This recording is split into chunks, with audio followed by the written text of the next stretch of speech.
The heroes of America's wars are those who serve, and Black Americans have served this country in all of its wars.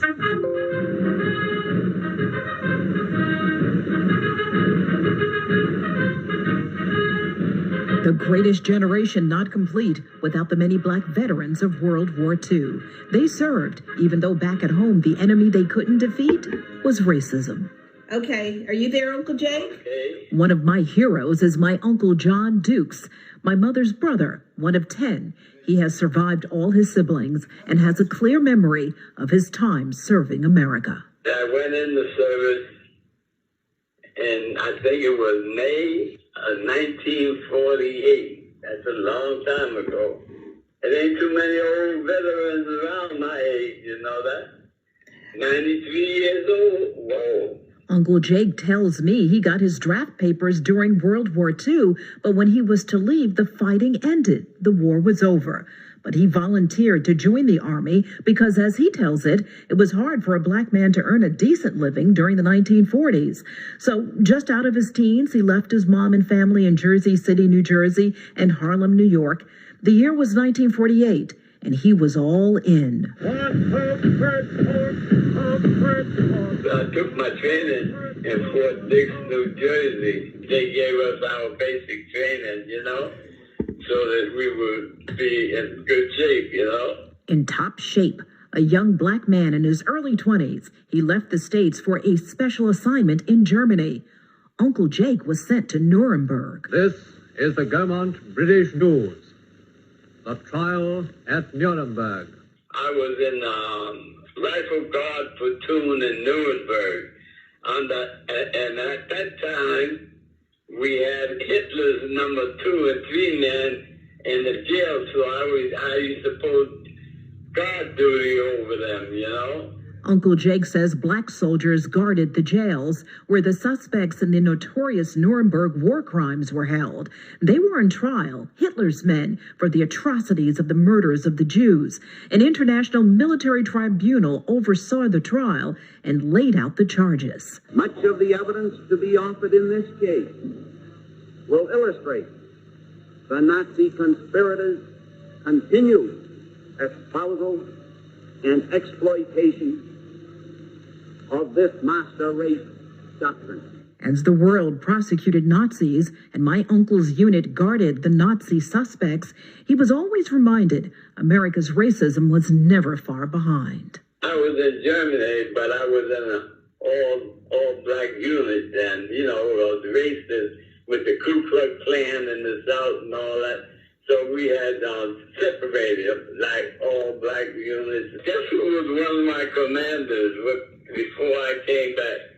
Who? Eisenhower. He was a 1-star when he came to Germany, and when he left there around the same time I left, in 1954. He was a 5-star general. Uncle Jake got more stripes, too. He became a sergeant after guarding the Nazis. He returned to serve the remainder of his re-enlisted time in the States. And when I came back to the States, you know, your grandmother she was still sick, and she died 1 year, so I was glad I was there to be able to see her and be with her for the last year of her life. He was also a Black soldier with rank, 5 stripes, back on American soil. I was over all the wives that was in my company, you know. And in America, especially with soldiers from the South, that wasn't going to fly. After I made sergeant, I was sergeant when I came back to the States.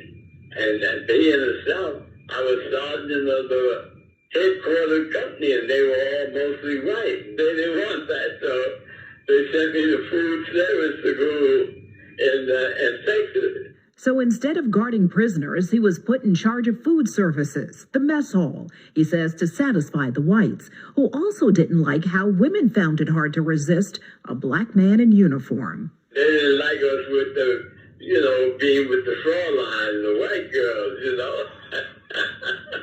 They couldn't stand to see Black guys with white girls, you know. But when Uncle Jake thinks back about 70 years, there are fond memories, especially when black soldiers spent leave time in Louisiana. This is where the blues is born, in New Orleans. We had some good times when we used to go to our own club, you know, where they had dancing music and jazz, you know. Oh boy, we used to party, you know.